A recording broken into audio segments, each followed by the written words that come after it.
so stubborn, but it's sexy, babe. You don't let nobody tell. We are free to decide. We will love and let love. We are free to believe. We will love and let love.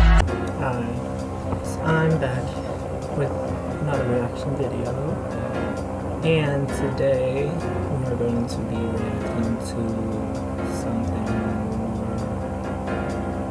deep and very emotional. And I wanted to talk about some of this because I've pretty much had that kind of, feeling that, I was gonna once upon a time do that.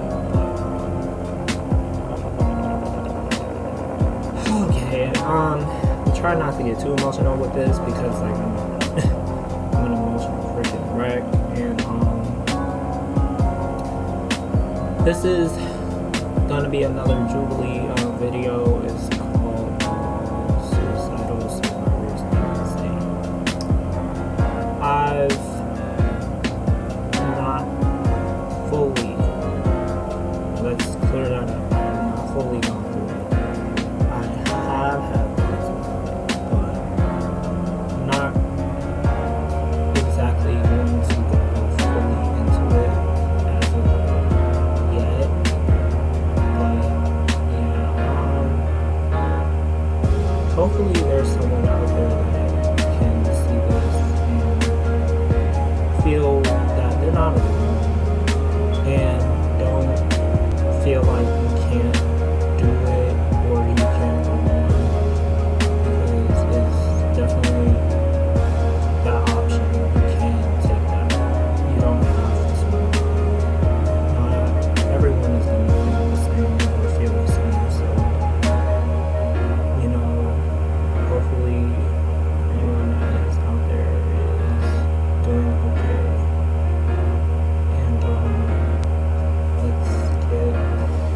Into it. Hopefully we can pull something positive from this.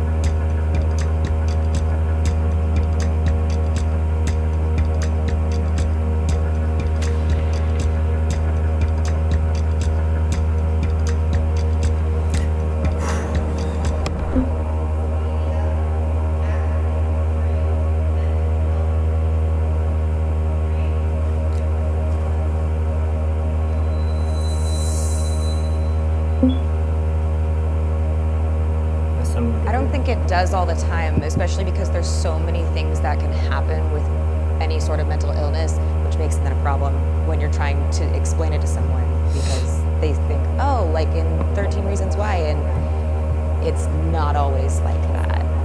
Sometimes they romanticize I've heard about that show. suicide, depression in media, and it's kind of like a weird balancing act because there's some mental illnesses that are like seen as trendy or attractive. I like hope anxiety, nobody is going to cry, depression, especially with Twitter and stuff like that. Everybody's like talking about it, everybody's tweeting about it. It's not a trend. It's an actual issue that people live with every single day. The media doesn't portray like people like myself. I'm a black lesbian woman, and I've dealt with depression for a very long time. I've had suicidal thoughts. I've attempted it. So for me to not have that representation, it's kind of hard for me to relate to it. Well, I think that the media, it doesn't portray it correctly, but I also think that they're on the way up. It's not good now, but it's getting better, I think.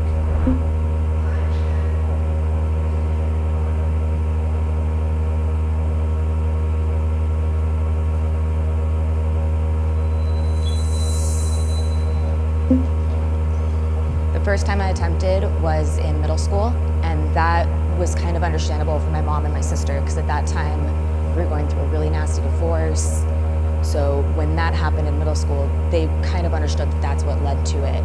And then 2 years ago, I was drugged and assaulted. And that morning after I'd been found, it was such a traumatic experience that my mom walked out and I was just leaning over the balcony. And I remember breaking down crying because of the fact that I thought I was going to throw myself off. Oh, God. So I think I was fortunate enough to have a family that was very understanding of everything that was going through. I feel like my family didn't really understand. A lot of people still don't know like what's happened in my past. You know, I was assaulted and attempted, very and I was roommates with my best friend. She didn't even know. Discussing this. No one knew. And so I was handling it all internally, and now that they kind of know more or less, like I just wish they would have talked to me. They would have asked questions, because I was in college just all alone, dealing with it by myself, and no one knew. In my family, sometimes my parents people are like to both portray immigrants. or say my that mom they're was a fine. refugee, so everyone in my It's family okay struggled to with be severe mental health. Not okay. And It's PTSD, okay. and we just Like, never you spoke about it. I shouldn't think the feel focus like you was can't talk make sure you or assimilate, make sure you aren't get a allowed good to job, make sure feel you're surviving, these make kind sure of people things. see you as, an American. My family had a really hard time even understanding that I was struggling with mental health, because they thought I was doing so well in school and I have all these friends, I'm hanging out with them all the time. How could you have depression? I mean, I just don't talk about it with my family. There's when a lot of I ways. told my sisters that I was coming You on could be here, they're like, depressed. "Oh, what's it about?" It's not just I was like, one "Oh, it's way. called Suicide Survivors." They're like, "Wait, did you?" And I was like, I feel personally to me.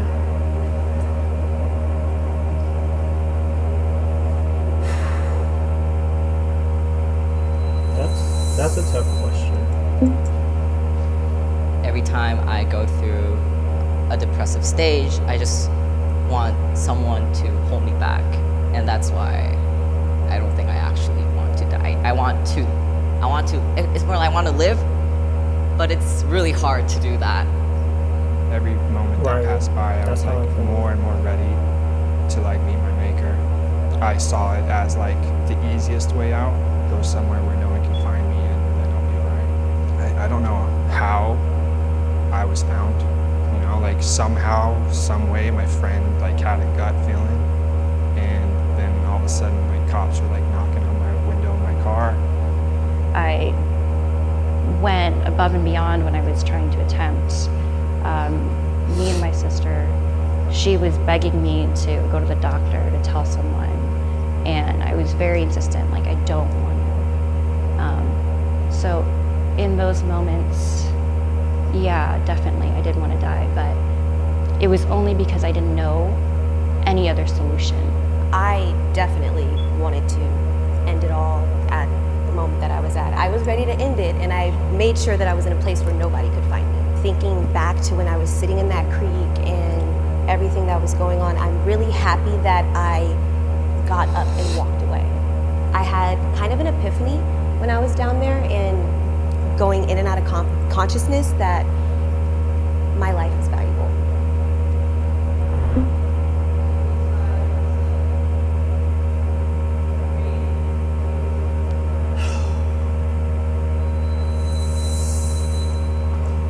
I don't know how to feel about that. I think it is pretty selfish. It's a decision that you're making on your own. You're also not putting much consideration into your family members, your friends. And I think the effects of you killing yourself and leaving your friends and family behind could potentially lead to maybe one of them doing it.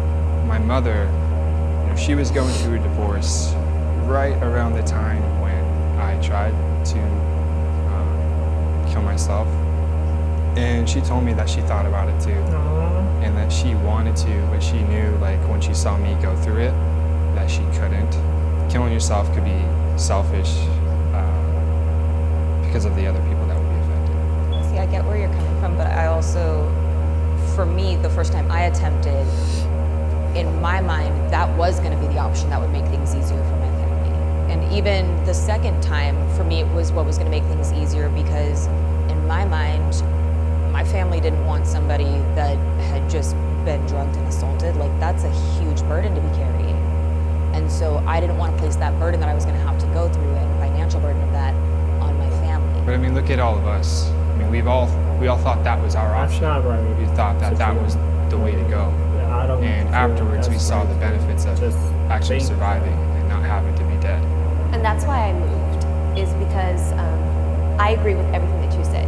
And then I also agree with you about the family situation and about how thinking about your family and thinking about the people that love you. I recently just got reconnected with my biological father. If I would have ended my life at 16, that would have never happened. He would have found me and he would have got the Right. horrible news like, oh yeah, your daughter committed suicide at 16. So that aspect of it does make me feel like, yes, that is selfish because there are still people who I don't even know who love me.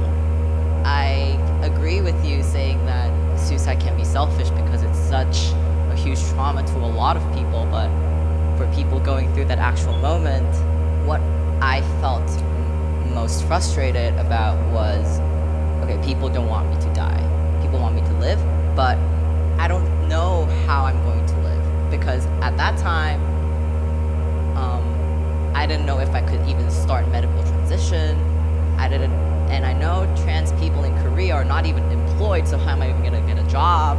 I need some kind of support to continue living, but that was so hard to find.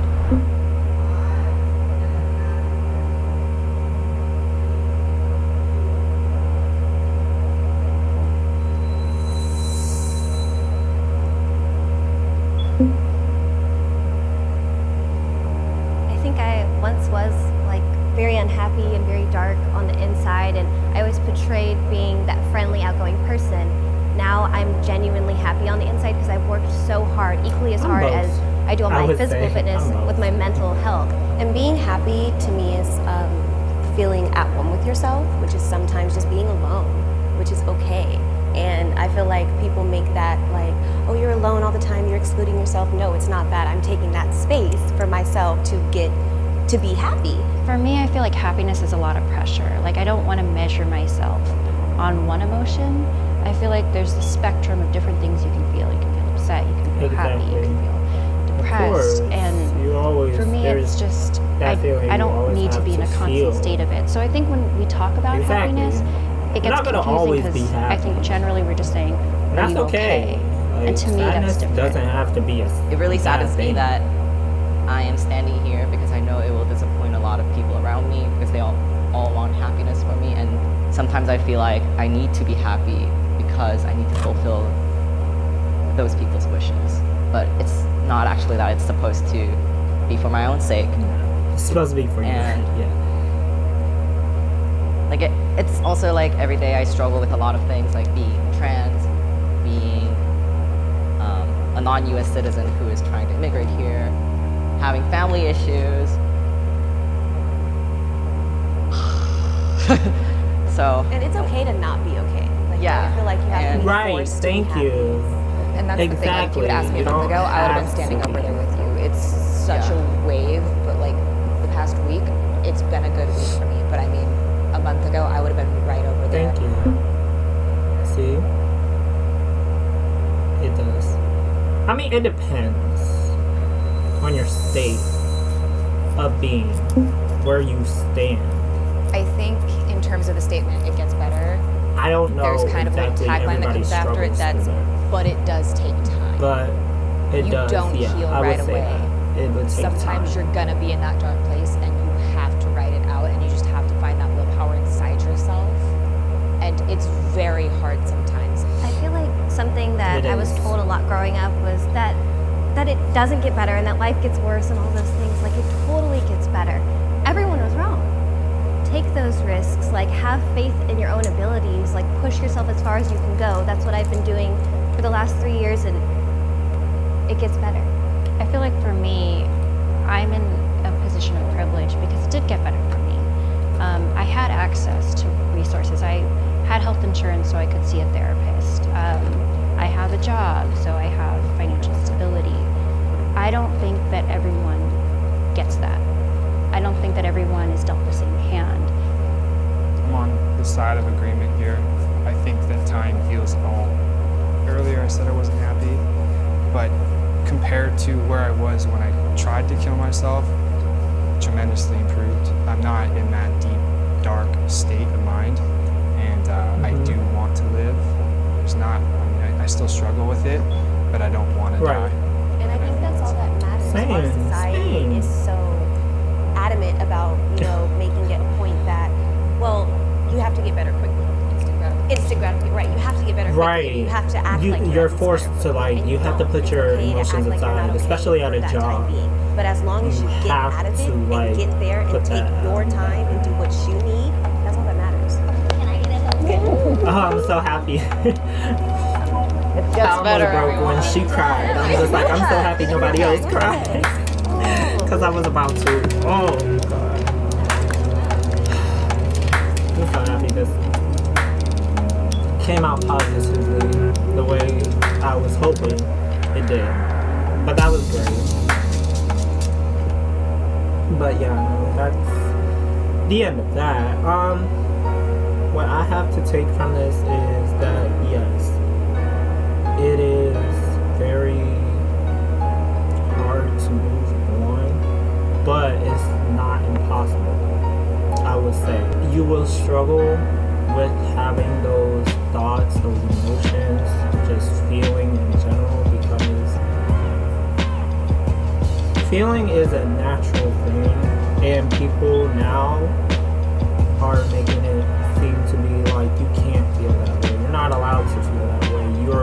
And if you are feeling that way, then you are exaggerating it, or you just don't know how to cope with it, or you're just, this extra person, and it's like, you're just basically casted out just because you have feelings. And that's how I feel like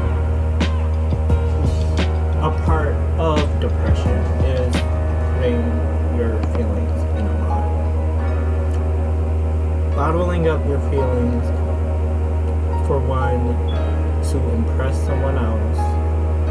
Two is because you thinking, oh, what is this person going to think about me? And what they would say. That's what I feel like, is because what we take that people think about ourselves is the key point to us leading to depression, or it's a lot of stuff that we go through and we can't talk about it with others because, well, for one, you're scared of being judged. And that's something that you shouldn't feel. Nobody should make you feel that way because of that. And I don't know, it's just this agenda that's been pushed on society and on us as a whole. It just doesn't make sense, because it's like, here I am asking for help at the same time you're saying, like, it's a saying that someone said that it's okay to be yourself, and someone said, well, when was it never okay to be yourself? That is where you question, like, when was it never okay to feel? Like, you can always talk your problems out and stuff, but at the same time, it's like you're being judged and criticized because of that. And it's like, why can't I talk about how I feel? I'm coming to you as someone that's being vulnerable and needing someone to confide in. So I don't understand that. I just don't get it. I don't. And like they said, it does take time to heal.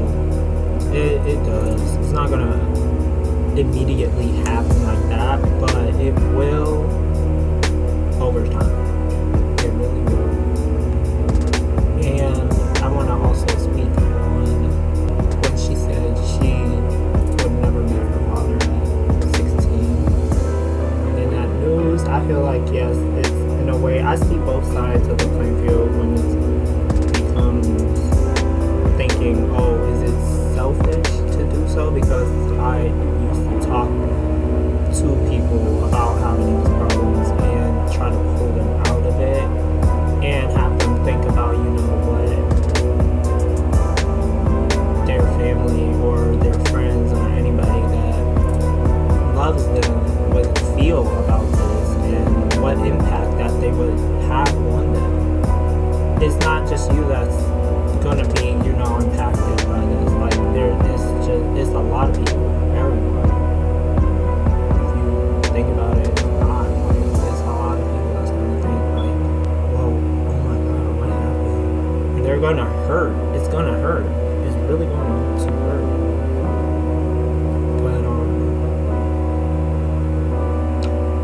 But I gotta say, honestly, I would also be happy to. I would say yes, I am happy, but also, you know, I will have, you know, thoughts, you know, maybe once in a while. But I am very strong-willed. I will say that I'm very strong-willed, and I am very. When it became to me going through these emotions and almost portraying it, almost going through with it, something spoke to me and said, you know, before I do it, think about, you know, it was literally like a whisper in my ear. Said, don't do it, you have a lot to live for. So there's that. So don't feel like you can't speak how you feel. Don't let nobody tell you that, oh, you're not allowed to feel it, you're not allowed to do this, you're not allowed to do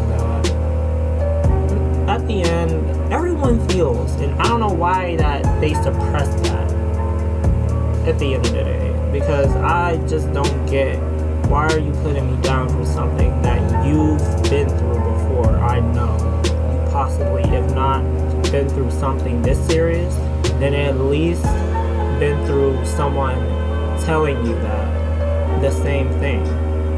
Like, someone had to have to tell you that you are not allowed to say this, because there is no way you're just gonna say that and not have any, at least remorse or any, you know, empathy for that person.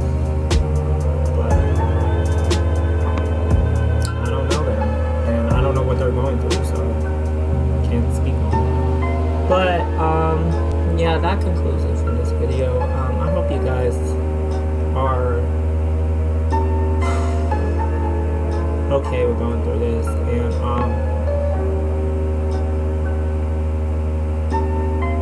I also want to put in there that I'm very happy that I didn't go through with it, because, well, I wouldn't be where I am today. I did not expect me, honestly, making music, dancing, doing all this kind of stuff. I honestly, literally am very grateful that I have survived through this. So, if there is anyone out there, just know that you can do it. You can survive, and I do mean